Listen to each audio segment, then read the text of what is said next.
Hello and welcome to the Tacoma Public Library Lyndacom tutorial.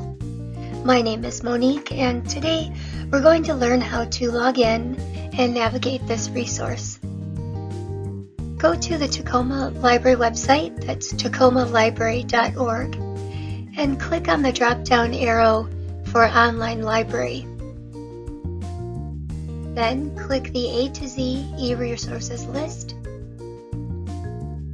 and you can scroll to the name of the resource, that's Linda, or you can click on the letter L. Here you are at lynda.com, and just a special note for the people using an app for this database, you'll want to take a look at the special instructions. For lynda.com, it's a professional development platform. It houses thousands of educational videos that are taught by industry experts, and they focus primarily on business, creative, and technology skills. Let's take a look. You will need to log in with your library card and your library PIN. So your number can be found on the back of your library card, and your PIN is typically the last 4 digits of your phone number. Type that and click Login. Okay, now that you're in the site, we have a number of things to see on the home page. The popular learning paths will direct you to a number of courses that they offer under that category.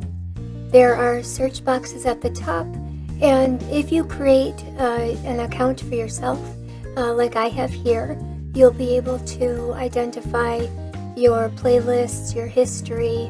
They do have items that are recommended, so that's a handy feature. And there are videos that I've started watching, and they allow you to jump right back to where you left off, and also another area to see the things on my playlists. Here at the bottom, you see a number of new videos that they've added to the system, and you can go to the popular or the recommended. That's up to you. So to do a search, there are a couple of different ways to do that. You can hover over the word library here at the top, and it will give you some subjects, and within those you have topics, software, and learning paths. So that's one way to find some things if you're browsing. You can click on the down arrow and you'll see all of their subjects, and they're listed alphabetically with the number of videos attached to each of those. A third way is to do a search for a specific item. We can try Microsoft Word.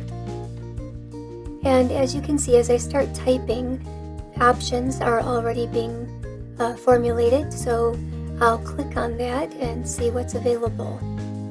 Now they show the new releases at the top, and as you scroll further down, you can see that there's over 2,000 Microsoft Word tutorials.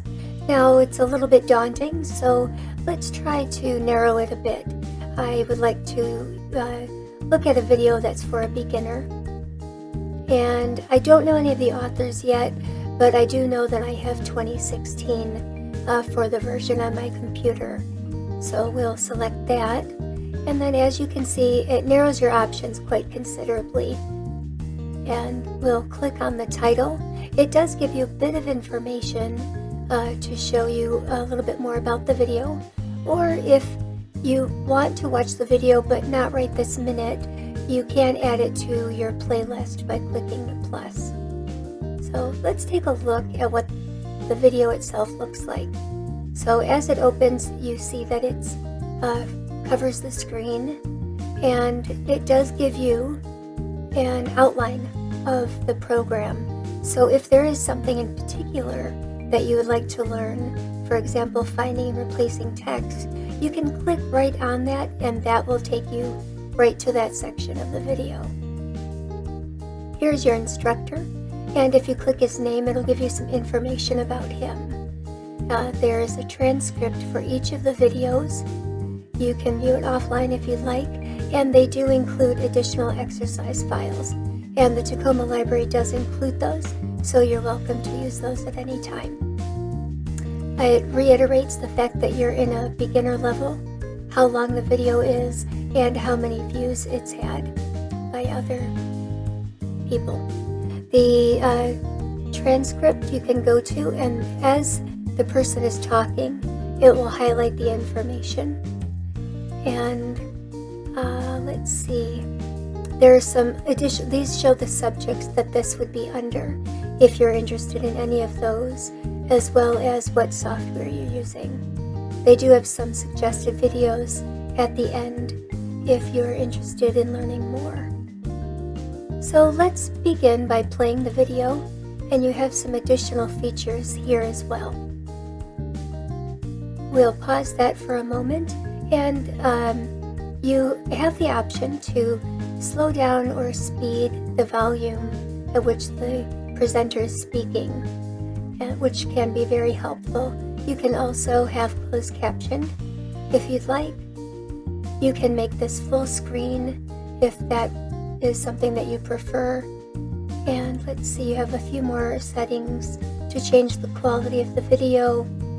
You can have the autoplay set to on or off, and there's your pop-out video. So this is a really useful tool. I really love the videos that they offer, and their instructors are quite helpful. It's a really great program. And let's try going to printing your document. See, it takes you right to the section that you're looking for. So that's how they basically work for each of the different sections. And there is an additional notebook. So if there's special notes or something that you'd like to take while the instructor is speaking, you can do that. And it will actually take you right back to the section of the video that note was from, so that you can view that portion again. That's kind of it in a nutshell. They have a few additional links and things down here at the bottom. It is a product of LinkedIn, which is now owned by Microsoft, so you can actually get the Microsoft videos that are for the Imagine Academy. All of those are included now in Lyndacom, or I believe they call it LinkedIn Learning. So here's a quick overview. I hope that you've enjoyed it. I hope that you'll have fun using Lynda.com. And as always, if you have any questions, you can check with the reference staff at any of our locations. Thank you.